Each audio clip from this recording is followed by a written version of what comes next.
गणेशपुराणं क्रीडाखण्ड द्व्यशीतितमोऽध्यायः। सिन्धुदैत्येनेश्वराराधनम्। कवच तत शिवगणाशम्भुं वृत्तान्तं तं न्यवेदयन् आश्चर्यं परमं देवं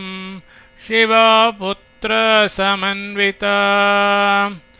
जातपुत्रावलोकार्थं ततो यायि निजं स्थलम्। एवं गणवच श्रुत्वा तुतोष गिरिजापतिः आगत्य वीक्ष्य तं बालम् अद्भुतं शशिसन्निभम् स्फटिकाद्रिनिभं कुन्दधबलं कञ्जलोचनम्। आश्चर्यं परमं लेभे प्रोवाच च वचस्तदा। शिव उवाच नायं बालो नादिसिद्धो जराजन्मविवर्जितः लीलाविग्रहवाणेश स्वप्रकाशो गुणातिगः शुद्धः सत्त्वमयः सर्वजीवेशो भुवनेश्वरः मुनिध्येयो किलाधारो ब्रह्मभूतो किल प्रदः। कवच एवमुक्त्वा कराभ्यां स बालमादत्त शङ्करः लालयित्वा हृदि स्थाप्य सर्वहृस्थोऽपि यः सदा। पुनरोचे च गिरिजां शिवो शिवहरो विभुः परमात्मा गुणातीतः पुत्रतां ते समागतः।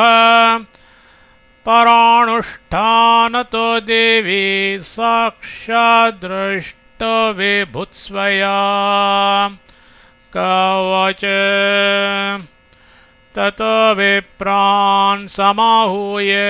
पूजयित्वा गणाधिपम् पुण्याहं वाचयित्वा च मातृपूजनपूर्वकम् कृत्वाभ्युदयेकं श्राद्धं प्राशयित्वा घृतं मधु अभिमन्त्र्य शिशुं भूमिं गिरिजातं स्तनं ददौ। गौतमादीन् पूजयित्वा ददौ दानान्यनेकशः ततस्ते तदनुज्ञाता नाम प्रोच्चुर्महर्षयः। अयं ते बालतां यातो नादिसिद्धो किलेश्वरः निर्माता सर्वलोकानां चराचर गुरोर्गुरुः मायावी वेद वेदान्ता गोचरो मध्य गिरवो अवतीर्ण सुमुहूर्ते कीर्तिमाविष्करिष्यति। भाद्रशुक्लचतुर्थ्यां तु शशिवारे च वायुमे सिंहलग्ने पञ्चशुभग्रहयुक्ते भवत्सुतः।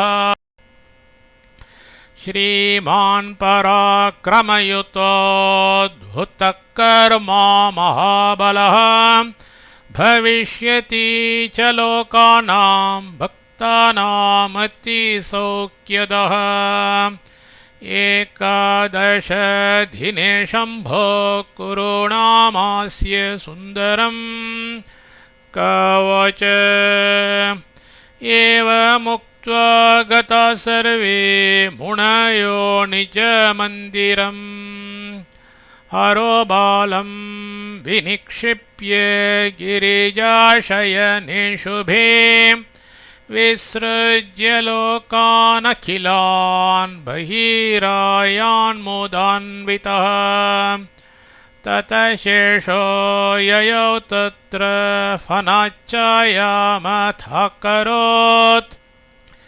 नीरजस्कां धरां चक्रोर्मेघास्तत्र सुखो बभो मारुतो मालति गन्धो ननृतुश्चाप्सरो गणाः जगुर्गन्धर्वसङ्घाश्च तुष्टवश्चारणाभिभुम् ततो मुनिगणाः सर्वे मृण्मूर्ते चक्रुरुत्तमाम् मण्डपं शोभनं कृत्वा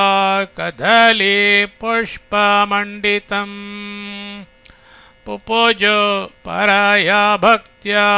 पद्मासनगता मुदा गुणेशेति गुणेशेति जेपु सर्वे निरन्तरम् अहोरात्रो शिता सर्वे रात्रौ च जागरान्विताः यथाशक्ति द्विजान् भोज्य चक्रुस्ते पारणं द्विजाः एवं 10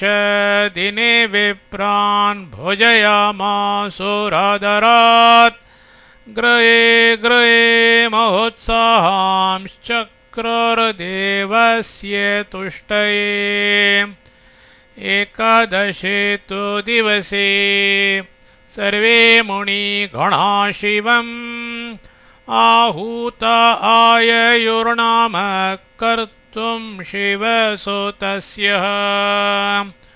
माणितास्तेन ते सम्यक् कारयामासुरुत्तमम् सर्वे शत्वाद् गुणेशेति सर्वविघ्नहरं शुभम् शिवोपेतान् मुनीन् प्राह सम्यङ् नाम समीरितम् सर्वारम्भेषु पूज्योऽयम् इति तस्मै वरं ददाम पूजिता मुनयः सर्वे दत्त्वा दानानि सर्वशः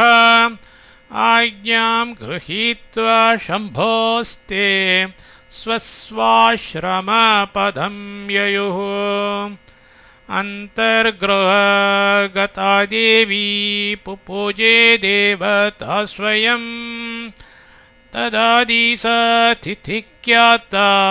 गुणेशस्य वरप्रदा तस्या महोत्सवकार्यश्चतुर्थ्यां स्वशुभाप्तये मृण्मयीं प्रतिमां कृत्वा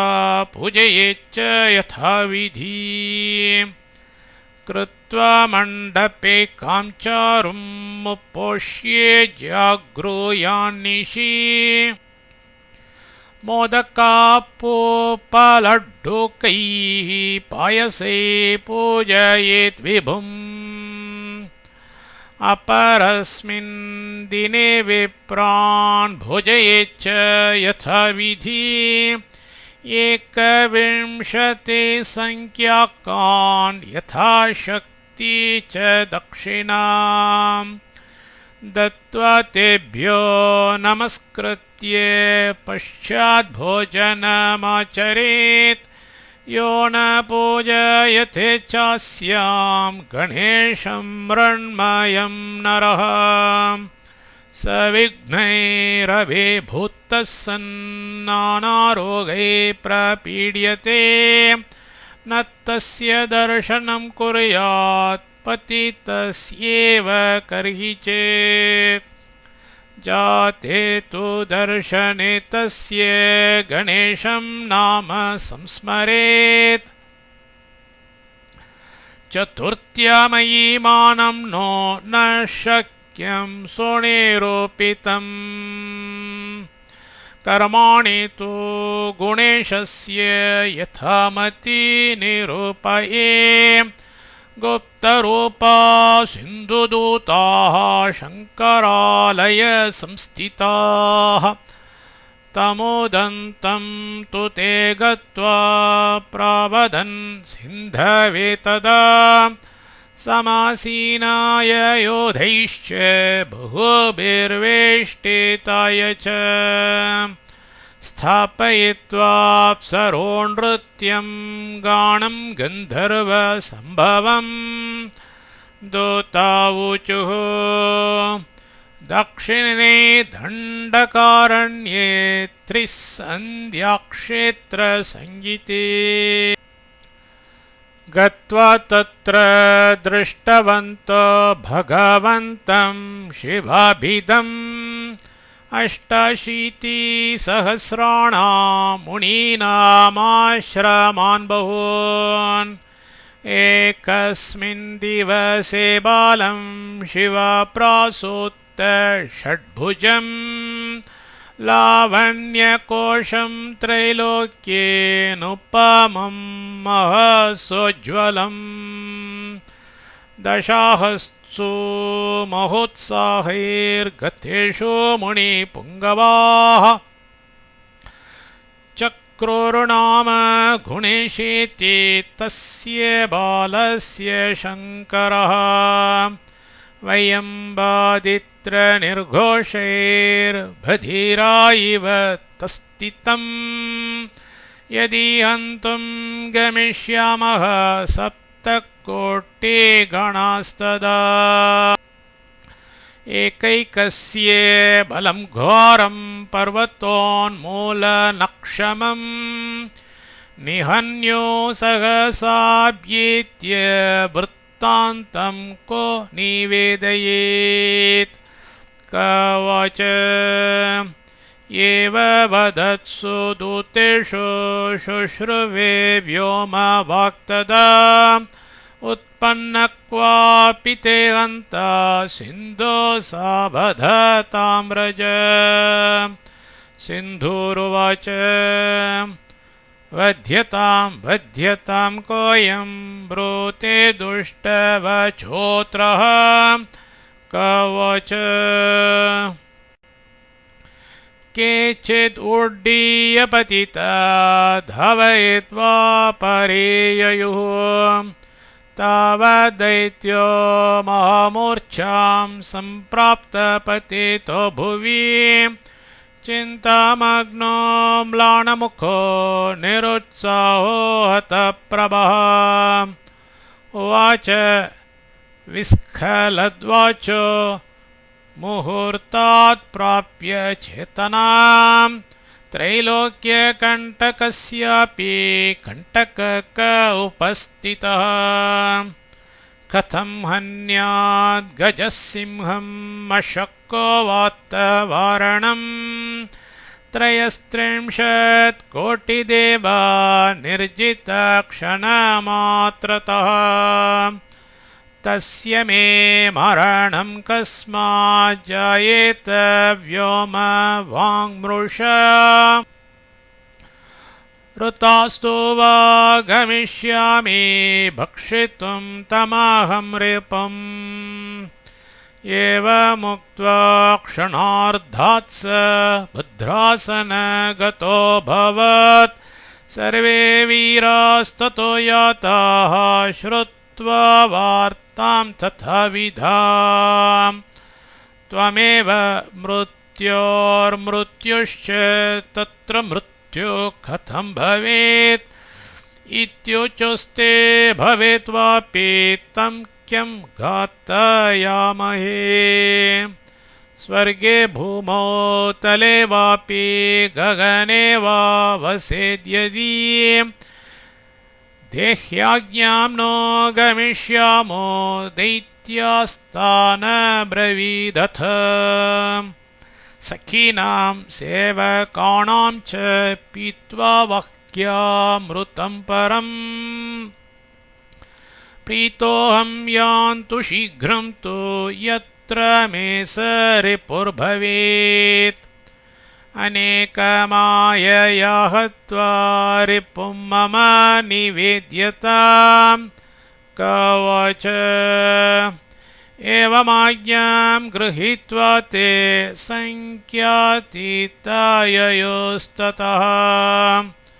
त्रिसन्ध्याक्षेत्रमासाद्य गुप्तरूपेण चावसन्